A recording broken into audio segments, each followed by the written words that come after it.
Alright, I figure now is as good as time as any to take you guys on a tour of my little mini maker space. My office set up on currently Cape Canaveral. So first off, this is my display area. This is 3D printed stuff I've done, and also laser engraved stuff. Like the metal is obviously laser engraved. That was done with a fiber laser, which I don't currently have here. I did all that at the Melbourne Makerspace. But this gives you an idea of my capabilities. Most of this stuff I can do where I'm currently at. And I'll show you guys the rest of this space in just a moment. So I'll just pan over real quick. There is my laser engraver. Down there is a, so this stuff was donated by the Melbourne Makerspace. Thank you guys. There's a sublimation printer for like t-shirt transfers, color laser printer next to it. And then like I said, my diode laser. There is my makeshift desk for the moment with my laptop and currently 3D printing. I'll show you that in a second. I have the top of, so this is a granular conveyor. What I'm using it for, I'm going to actually make a desiccant conveyor inside of my van so that the desiccant will go through a little loop, go to the roof or the windshield and dry itself out. That way, for very cheap, I can essentially have a dry van, without humidity issues. So if I want to add air conditioning to it later, it'll cost me a whole lot less money to run that air conditioner if the humidity is already down very low. That's why I'm doing that, because it could be something useful to other people. Let's just put it that way. Now, with my laser engraver here, the main focus with this machine is currently fabric engraving, so I can do upcycled materials, much like this denim shirt right here. And I'll go back to the table again and show you some other materials. But the other thing with a laser like this is you can shade various colors of plastic. Not all of them, and it depends on the laser you're using. Like that particular phone case was done with a fiber laser. I haven't had a chance to run my diode on a new case yet. Alright, back to the 3D printer. I don't remember if I showed you that. This was also donated by the Melbourne Makerspace. Thank you. Now, my second 3D printer, I bought this from the Melbourne Makerspace. This was a repair project that it just took a little too long to finish, so I was able to buy it out. It's basically just taking up space needed for other machines there. So with this machine, once I get it working, so I basically just need to reprogram this board and possibly or probably add a like a 50-cent thermistor to the print head up there, which is the part, you can't really see it, but the part that extrudes the plastic. So once I have that machine going, it's going to be a prototype, and I'll be taking this diode laser and attaching it to that machine to run a machine that can 3D print and also laser engrave at the same time. So the advantage of doing something like that is you get shaded colors. So if I add later an AMS, an automatic material system, to do multiple colors, like they're not very expensive anymore, or I may retrofit a much nicer printer, much more expensive, newer printer. Like I've set up a lot of the Bambu Lab systems. Now with those two together, I'll have to hard code things to actually get like a shaded object. But then again, if you do like a 2 or 3 or 4 color print, you can get, you essentially will get into the realm of photorealistic 3D printing, which those do exist. You know, they have machines out there that do that. except they're very expensive. Now, that process and that machine, once it's done, um, and even before it's done, I intend to set up a prototype on Kickstarter, to show people, yes, I have a workable system. Um, and the whole thing I'm going to do with this is roll it under a nonprofit that supports training homeless people, supports and employs them. So, back to this display table. Everything I have here that can be made, like this tile could be painted by a homeless person. This tile could be created by a homeless person. I've shown people that aren't good with technology. I've shown everyone from like a 80-plus-year-old man that can't even, doesn't like his cell phone. I don't want to say he can't use it, but can't stand his cell phone. All the way up to, literally rocket engineers at NASA. Um, I'm not going to name names or anything like that, but, I've shown all, what I'm trying to get at is I've shown all walks of life, different people, how to do specifically these tasks, how to 3D print, how to use the laser engraver. Other things would be that I don't have, the fiber laser, which is for like metal engraving, like this flashlight, which is not a very good example because, as you can see, the lines have a little bit of an issue. Of course, my camera isn't going to focus, but and that's something I'll work out in the settings. I haven't had a chance to get back on it yet. And there's some more examples of fabric engraving. Here is some felt, denim, felt, denim. But you get the idea. And there is, like foam. But most of this stuff can be done just on my little cheap diode laser. So there's no reason that I can't show homeless people literally around the country how to do stuff like this. And they can sell it on the beach, on the street, on the, anywhere. And my plan is to essentially set up a franchise system so that these people can be their own owner-operator of their business. They can have the machines, and I will supply the designs, the marketing, I'll help them with the permitting, with getting an LLC. Like, my whole plan is to show people what I'm doing with myself. Because I'm currently, technically I'm homeless. I have this office, but I don't live here. I do live in my van, and we'll get to that in just a moment here. But everything I'm doing, I can easily show other people how to do.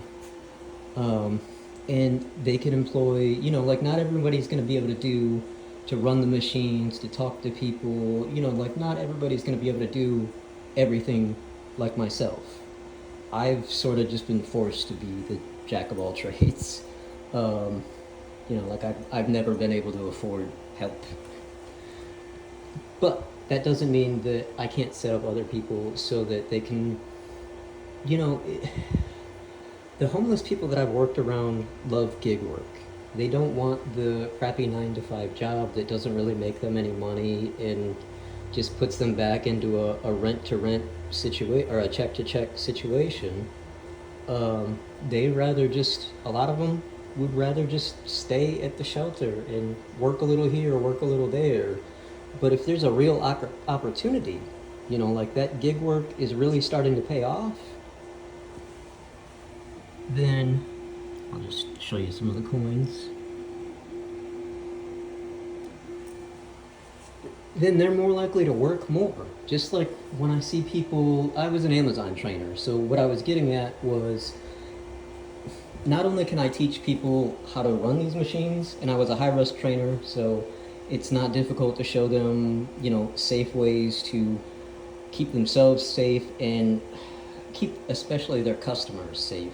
Make sure nobody's going blind from a laser or getting hurt from fumes from one of these machines. But my experience as a trainer, I can teach anybody anything because, Amazon will take anybody with a pulse. And I kind of prided myself on that because anybody that was willing to put in the work got a job, and they deserved a job. You know, if you're willing to put in the work, because it wasn't easy there, and I don't intend to make working for me the easiest thing either. You know, I don't want somebody that I'm gonna have to carry.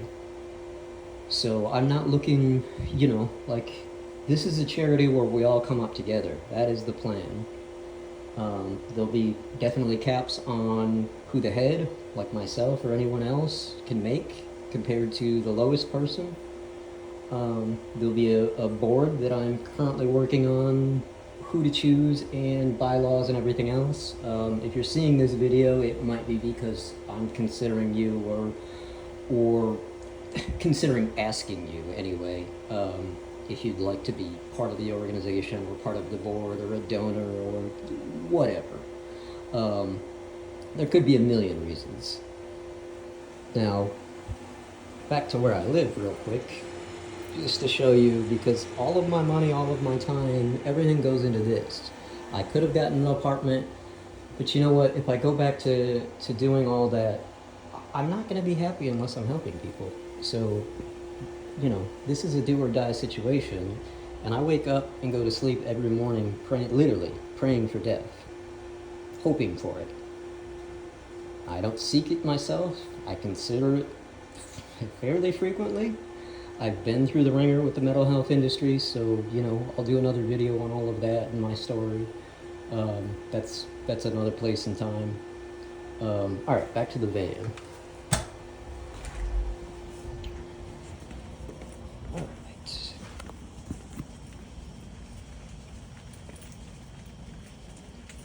There it is.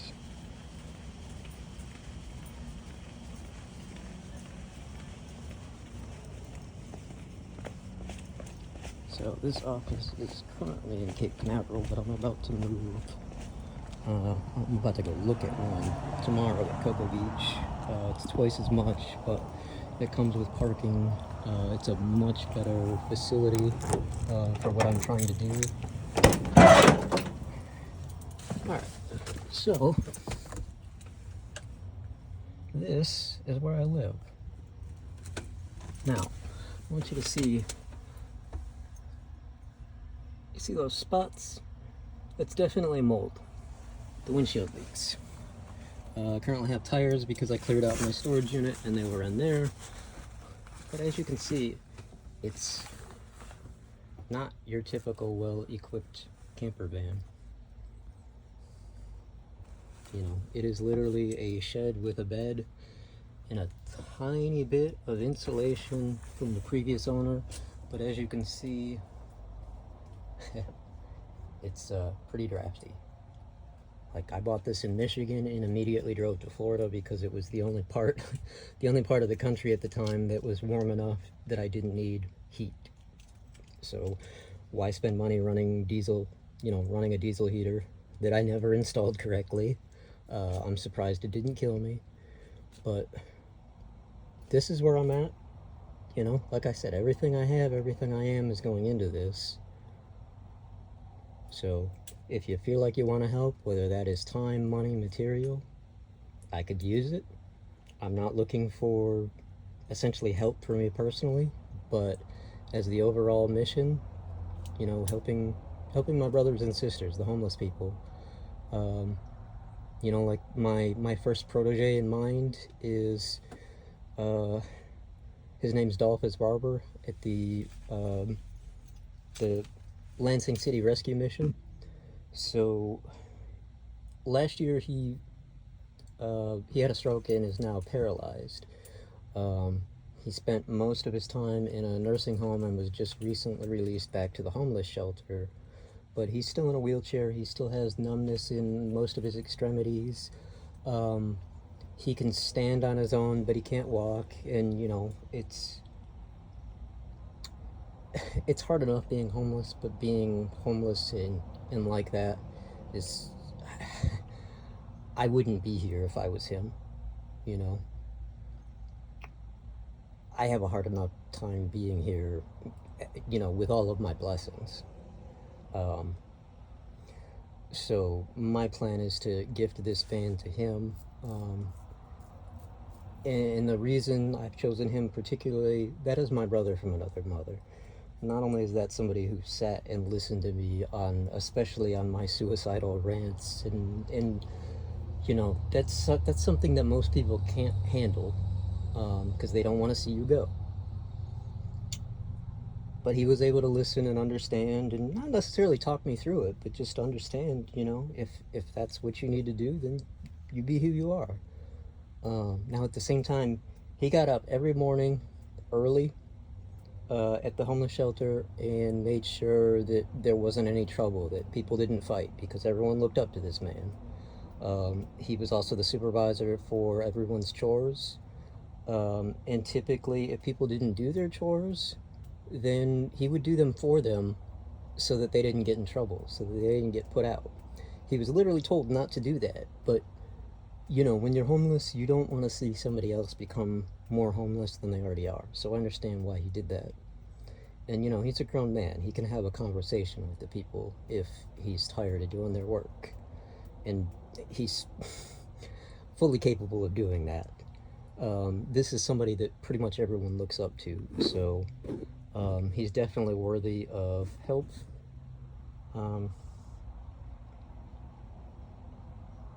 But the plan is to either gift him this van so he can start a cleaning company, or so that he can do essentially what I just showed you in my office. Now, even if he's not able to drive, I already have somebody in mind that can drive for him. And this van is perfect for him at the moment because he can go live in it, just like I have. And he'd be able to put up with it more than I can. I have lived like this for a year. I cannot stand it. I've definitely got like mold toxicity, tired of the roof leaking, tired of just dealing with this thing. I'll get to some of my other plans later, but you know, like I'd literally rather wake up in almost any jail cell than in this van. The conditions are just that bad, you know. Imagine a shed that is not heated, not air conditioned, there's no plumbing, there's no bathroom, there are no more 24-hour stores, and most of the gas stations close their bathrooms at night because of people like me that are homeless. Because unfortunately, too many times when people don't care, they don't care about people's property or an employer's business, even when they're actually generous enough to let them do things like use a bathroom. So I understand why they do that. I'm not mad at them, but it just makes life even harder. And you know, you get to a point eventually where you're like, just shoot me. Like, I would literally rather volunteer for execution in this country than live another day. It's where I'm at, it's the truth. You know, I'd rather have a bullet to my brain than $1 million. That is also the truth. Don't believe me? Put a gun to my head. Try me. I don't particularly want to do it myself, though. So anyone willing to do it, please do. Please do. But that's all I got for now. I hope you'll consider lending a hand, lending support, whether that just be an attaboy. That's enough. That's enough. So, thank you for your time.